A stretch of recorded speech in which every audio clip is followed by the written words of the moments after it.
कल world hearing day है। इसको लेकर पीजीआई भी अपने लेवल पर अवेयरनेस कर रहा है। ये प्रॉब्लम क्यों आती है और नवजात शिशु की अगर हम बात करें न्यू बॉर्न बेबीज़ में अब ये समस्या देखी जा रही है। अगर न्यू बॉर्न बेबीज़ में अगर ये प्रॉब्लम है तो आप कैसे पहचान सकते हैं। हमारे साथ एएनटी डिपार्टमेंट के डॉक्टर एन भानुमति जी हैं, उनसे बात करते हैं। मैम, कैसे अगर हम कल वर्ल्ड हेयरिंग डे है, कल आप अवेयरनेस भी कर रहे हैं, किस तरह की अवेयरनेस प्रोग्राम?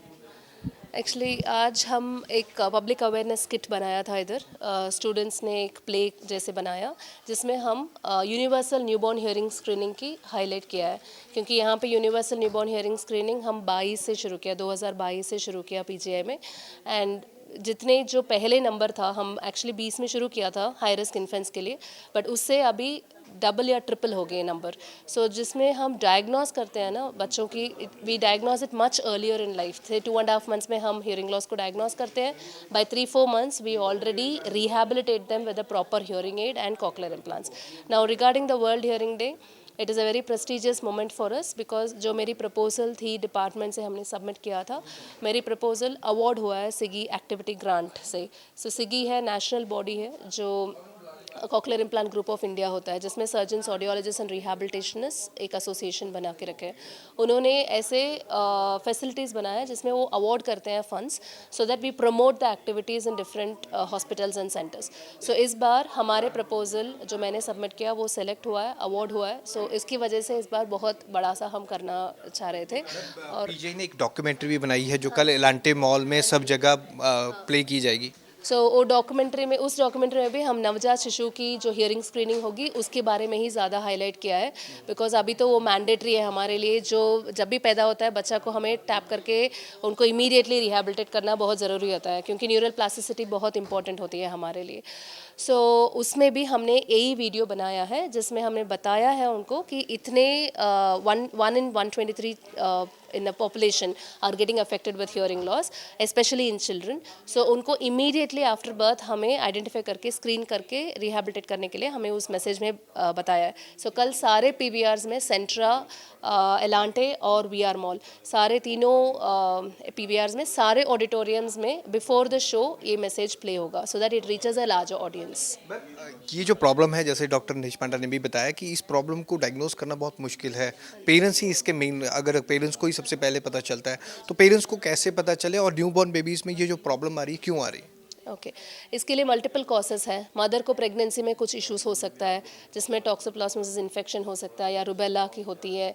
मैटरनल इश्यूज जो भी प्रेगनेंसी में होती है ना, like exposure to radiation also, और trauma during pregnancy, like mother has a fall और something injury, so that can impact. अगर 5 months की प्रेगनेंसी से पहले कुछ हो गया मदर को, उस समय ये अफेक्ट हो सकता है, क्योंकि by 5 months of pregnancy, gestational age जो बोलते हैं, उसमें पूरी डेवलपमेंट हो जाती है कान की। सो अगर 5 months के बाद कुछ होती है उसमें कम चांसेस है, बट 5 months से पहले कुछ होती है, chances of hearing loss are more. So इसलिए फर्स्ट ट्राइमेस्टर बहुत ध्यान से रहना है करके हम इतना काउंसलिंग करना पड़ता है पेरेंट्स को, मदर्स स्पेशली। वो एक हो गया। दूसरा, at the time of delivery, अगर बच्चा की फोर्सेप्स डिलीवरी हुआ, नॉर्मल डिलीवरी नहीं हो रहा है, फोर्सेप्स डिलीवरी की वजह से कुछ हो सकता है, या सिजेरियन डिलीवरीज में कभी कभी delayed birth, caesarean delivery, it's not the mode of delivery I am talking about. अगर उस समय पे डिलेड बर्थ क्राई कुछ होती है, वो नॉर्मल डिलीवरी भी होता है, सो उसमें डिलेड बर्थ क्राई हो सकता है, या प्री टर्म बेबी होता है जो 37 वीक से कम जेस्टेशनल एज में पैदा होता है, उस बच्चे में भी ये प्रॉब्लम ज़्यादा आती है। एंड बर्थ वेट उनका कम होता है, 1500 ग्राम से कम होता है, उस बच्चों में ये प्रॉब्लम ज़्यादा आती है। एंड बर्थ क्राई डिले होने में, एज डॉक्टर पांडा ऑलरेडी सेड, जो ऑक्सीजन सप्लाई होती है ब्रेन के लिए वो कम हो जाती है, उसकी वजह से the blood supply and everything gets affected, and because of which the child can end up with lot of other problems, not only hearing but multiple issues. PGI में अगर हम बात करें, कितने नवजात शिशु ये प्रॉब्लम लेकर आते हैं और उसका क्या सोल्यूशन क्या निकलता है? एग्जैक्ट स्टैटिस्टिक्स मैं नहीं बता सकती हूँ, बट अप्रॉक्सीमेटली हम एक महीने में 500 से 600 तो हम स्क्रीन कर देते हैं यहाँ पे न्यूनेटोलॉजी में। एंड उसमें तो जो लास्ट 2 years में हमने डायग्नोस किया है unilateral hearing loss, that is एक कान की हियरिंग लॉस दूसरे कान में नॉर्मल है। यूजुअली वो अनआइडेंटिफाइड हो जाते हैं, अननोटिस्ड, बिकॉज एक कान तो नॉर्मल है बच्चा की, सो बच्चा तो नॉर्मली कहेगा, क्योंकि दूसरे कान पे तो अच्छा सुन रहा है। एक कान का तो जब तक वो स्कूल जाएगा बच्चा और बोलेगा कि इस तरफ से मुझे नहीं सुन रहा है, बच्चा खुद ही बोलेगा, फिर पेरेंट्स को पता नहीं चलता है।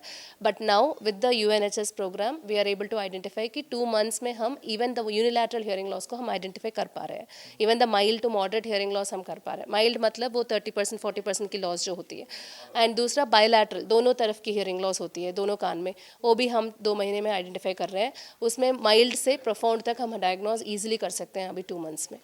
600 में आपने स्क्रीनिंग की तो कितनों में ये प्रॉब्लम पाएगी, कितनों के इम्प्लांट करने पड़े? रेफरल रेट लाइक रेफ़र वहाँ से जो होती है मिनिमम तो 150 तक बच्चे रेफ़र हो जाते हैं, बट उस रेफरल में हम ये नहीं कह सकते कि सारे 150 बच्चा को हियरिंग लॉस होगा, डेफिनेटली नॉट, क्योंकि वो स्क्रीनिंग है। यहाँ पे इसलिए बुलाते हैं कि उनका सारा प्रोटोकॉल हम डायग्नोस्टिक ABR करते हैं, इम्पिडेंस करते हैं, OEs करते हैं, पूरा प्रोटोकॉल में हम एनालाइज करके फिर उसमें से for example even 10 to 12 kids might have, बाकी तो नॉर्मल हो सकता है। सो रेफरल रेट जितना लिटरेचर में कोट किया है से 6 to 8%, उतना ही हमारे पास भी आ रहा है, बट एग्जैक्ट डेटा हम अभी एनालाइज कर रहे हैं क्योंकि it's a new scheme, so we will be able to give it सून।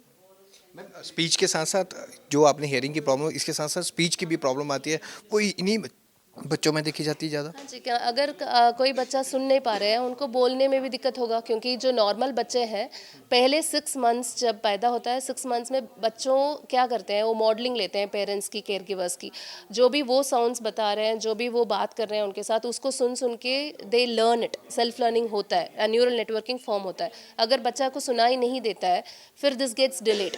सो अगर आपकी रिहैबिलिटेशन जल्दी हो जाएगा 1 साल से पहले, फिर उनकी जो न्यूरल प्लास्टिसिटी है वो 2 साल तक, it is written like recently sir was saying 5 years तक वो क्रिटिकल एज है, but actually the critical age has reduced now based on the recent studies. 2 years में ही वो पूरा न्यूरल नेटवर्किंग बन जाती है ऑडिटरी कॉर्टेक्स में।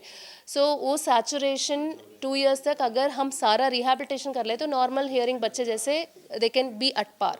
अदरवाइज अगर हम 2 साल के बाद कर रहे हैं, उनको सीखने में जो भी हम सिखा रहे हैं उनको to absorb that content is very difficult, क्योंकि वो न्यूरल प्लास्टिसिटी खत्म हो गया। दूसरा आपकी विजुअल कॉर्टेक्स है वो पूरा ऑक्यूपाई कर दिया ऑडिटरी कॉर्टेक्स को। सो उसको थोड़ा हम धीरे धीरे बहुत वर्कअप करना पड़ेगा बच्चे के साथ। जितना आप मेहनत कम करेंगे वो छोटे बच्चे में, इनको तो double triple the time efforts होगा सीखने। या तो ये कुछ मैसेज देना चाहेंगे जितनी जनता ये देख रही है interview hearing day? Exactly. My message would be it's a very precious moment for us to say every child who is born anywhere in India, please screen them for hearing immediately after birth. क्योंकि इसमें वो बच्चे की quality of life और future बहुत important है, जिसमें वो social development, psychological development, cognitive development जो सोचने का है, and their future completely will be different in comparison to what we are doing right now, where hearing screening नहीं होता है। बच्चा हमारे पास 10 साल में आते हैं, उनको तो पूरा लाइफ ही ख़राब हो जाता है। So there is no appropriate schooling, special school में चले जाता है बच्चा, साइन लैंग्वेज यूज़ करता है, उसकी पूरा लाइफ क्वालिटी ऑफ लाइफ तो बहुत ख़राब चलता है। बट ऐसे if you know do it immediate screening and do an assessment immediately, rehabilitate them immediately, that child will be definitely at par with our normal hearing kids. Cameraman Harjinder के साथ Bhagwat Singh, Punjab Kesari TV, Jagbani TV, Chandigarh.